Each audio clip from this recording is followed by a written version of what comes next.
Tonight, when you fall asleep, your brain will not rest. It will not go quiet.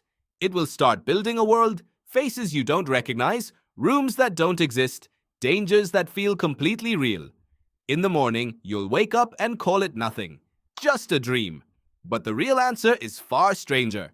For most of your life, you've probably been told dreams are leftover noise, random firing, mental garbage your brain sweeps out overnight. That idea is comforting. It's also wrong. Your ancestors did not dream the way you think they did, and the dreams they had may be one of the reasons you exist at all. Start with what a dream actually is. Strip away the mysticism. A dream is your brain simulating an experience while your body stays still. Your eyes move, your heart rate shifts, your muscles mostly go offline. Meanwhile, somewhere behind your eyes, an entire scene plays out, complete with sound, fear, and motion. Why would evolution build something this elaborate just to throw it away by morning?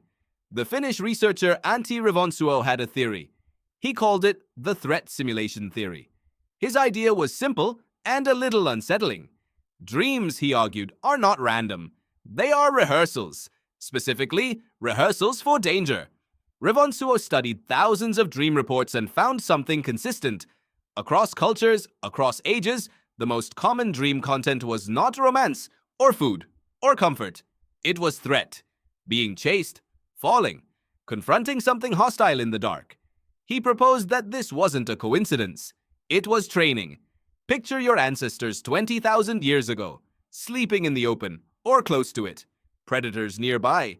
Real danger every single night. A brain that occasionally simulated a leopard attack, or a fall from a cliff, or a confrontation with a stranger would let a person rehearse fear without ever facing the actual consequence. No real claws, no real fall. Just the practice of fear and the practice of escape. That practice mattered. A mind that had already run the simulation might react half a second faster when the danger was real. Half a second can be the difference between living and not. Over enough generations, the dreaming brains that rehearsed threat may have simply outlived the ones that didn't. This capacity is also older than you think. Older than your species even. REM sleep, the stage where the most vivid dreaming happens, shows up across mammals and in some birds too. Dogs twitch through it. Cats do too. The ability to simulate a world while the body lies still didn't start with humans. It is a tool evolution built long before anyone stood upright, then handed down, generation after generation, refined for a creature that eventually needed an even richer simulation to survive a much more complicated world. Sleep scientist Matthew Walker has spent years arguing that dreaming carries a second job alongside rehearsal. Not just practice, repair.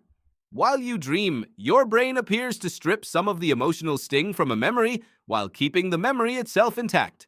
A frightening day gets filed away as information instead of leftover panic. So your nights may have always carried two separate assignments running at once, rehearsing a fear you haven't met yet and quietly disarming one you already have. This is why, to this day, your most common nightmares are not about your phone breaking or missing a deadline. They are about falling, being chased, losing teeth, drowning. These are old fears, older than language. Your brain is still running a program built for a world that mostly no longer exists. But threat simulation is only half the picture, because dreaming itself required something to evolve first: sleep. And here is where the story gets even stranger. For a long time, scientists assumed ancient humans slept very differently from you. The popular idea was that early humans dropped into exhausted, animal-like sleep the moment the sun went down and stayed unconscious until dawn.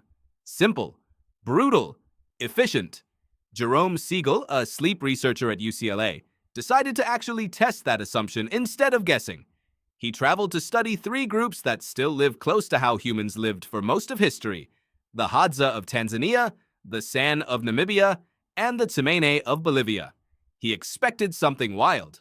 What he found instead was humbling. No exhausted collapse at dusk, no primal 12-hour blackout. Just ordinary nights, lived close to the elements.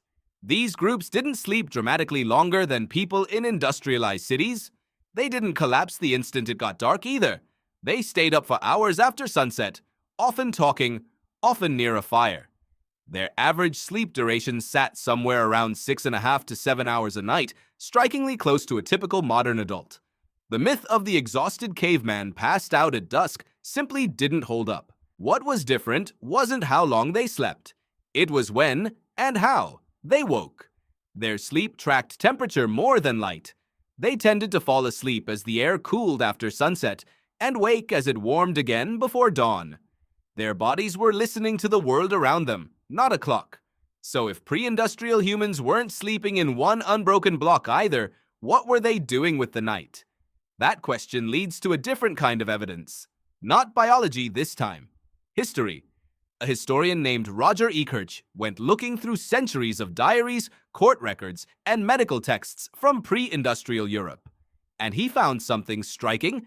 The same pattern surfaced again and again, in different countries, different centuries, almost like a forgotten habit hiding in plain sight. People described two sleeps. A first sleep, beginning shortly after dark. Then, an hour or two past midnight, a stretch of being quietly awake.